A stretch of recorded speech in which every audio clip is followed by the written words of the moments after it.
This is an update, no charges for the cop who fatally shot a 14-year-old. I'm going to bring you to a reminder of that shooting, and the update, it is going to make your blood boil. Here it is.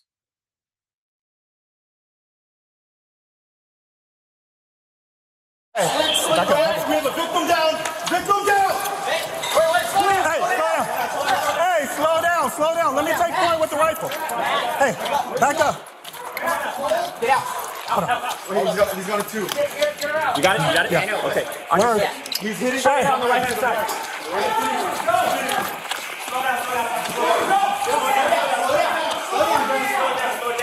Hey, she's bleeding. She's bleeding.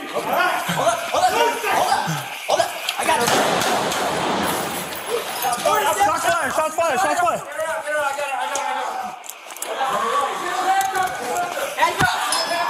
Hey, take those hands. Turn around. Get on your stomach. Turn around. Get on your stomach.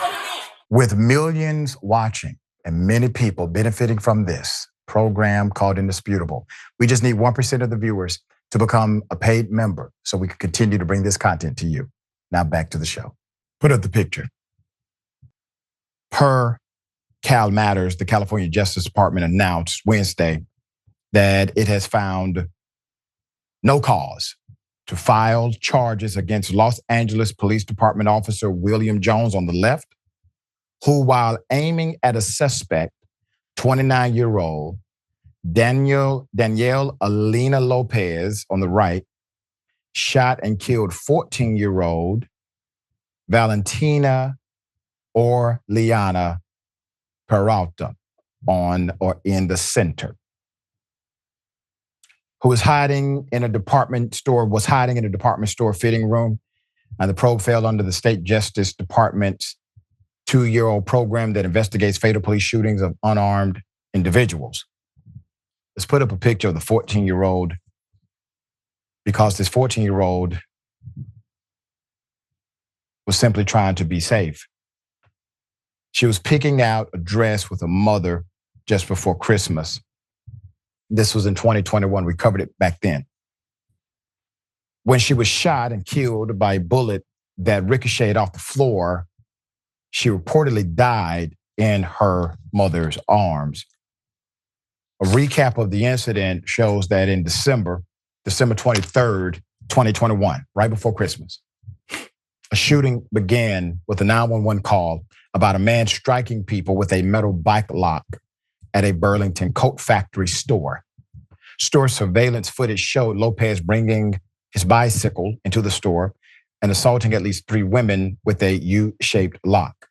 He left the store and returned 90 seconds later, where he found a woman pushing a shopping cart. The footage from the body cam worn by the officers shows him striking her multiple times as she attempts to crawl away.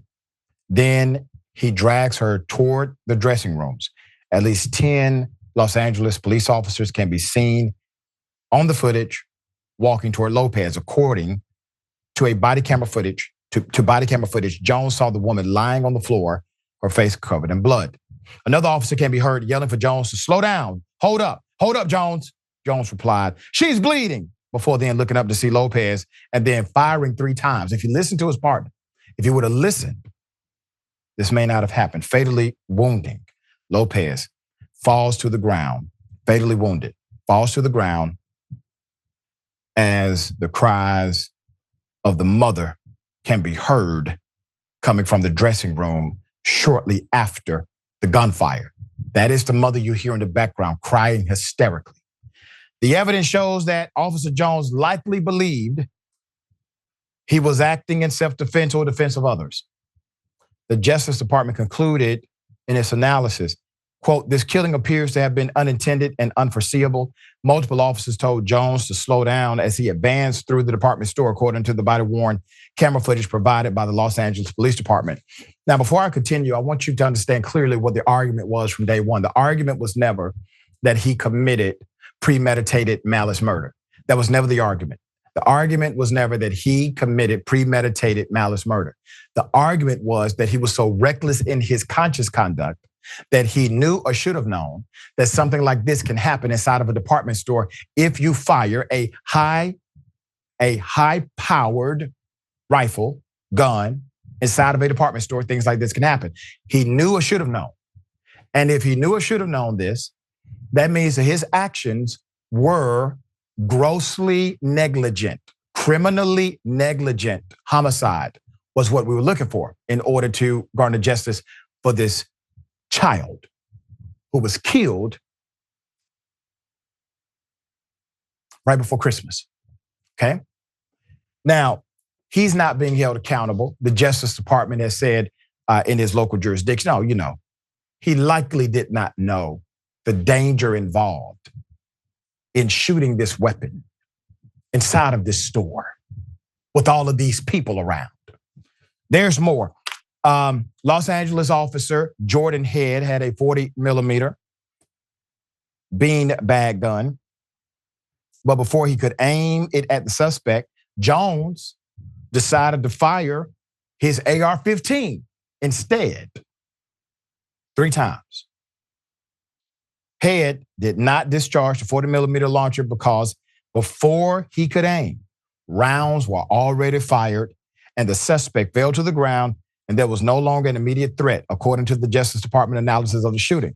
Now, what do we have so far? We have other officers who are looking at the entire situation in context, and they are saying in order to properly dismiss this threat, we have to use non-lethal force or these non-lethal weapons in order to ensure what? That you don't kill somebody else by firing a firearm inside of Burlington damn coat factory. There's more. Officer Michael Mazer, who assumed command of the scene on arrival, told Jones, slow down. Jones was moving too fast, advancing beyond the backup multiple times, and at some point later told Head, it's effed up. He said this, it's effed up. We tried to slow it down.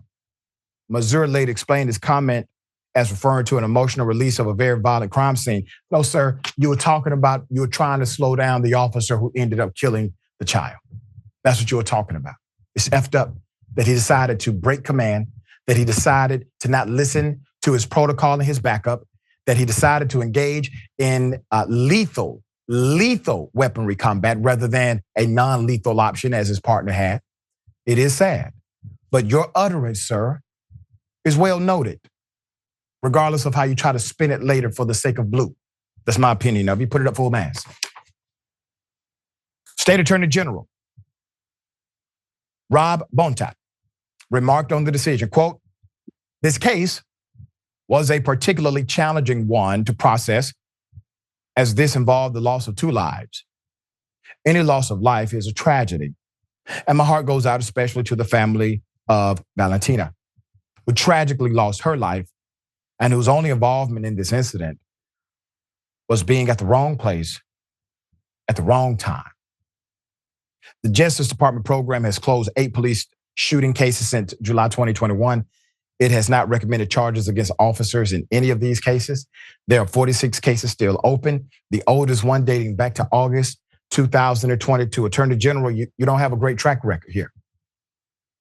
You don't have a great track record of successfully prosecuting individuals who have shot and killed unarmed people. Remember, these are specific shootings dealing with cops who shoot unarmed individuals. That is the specific focus of this particular department. Hell of a thing. All right. Just the thoughts here.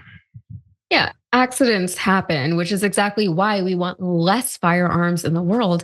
We all know that there are risks involved with guns, and unfortunately, those risks include death or severe injury of innocent people. And more guns does not solve that problem. In this case, the girl was not a criminal. She was 14 years old. She was a casualty of gun culture and an over-policed society. And even in the cases where the cop is genuinely trying to do all the right things and follow all of the protocols, the fact of the matter is that human beings cannot be counted on to prevent these accidents from happening, especially when those human beings are under duress themselves. I don't care how much training they have. If we were capable of preventing these accidents, we would have seen a reduction in them and we would see less cover-ups. And when these so-called accidents do occur, there are no penalties. Very rarely are there penalties, meaning there's no change in behavior. Maybe the cop himself, whoever the cop is, the individual gets some kind of mental health leave or additional training, but all of that happens after a 14-year-old girl has already been killed. So the problem is not necessarily with the individual cop. The problem is a flawed system of policing.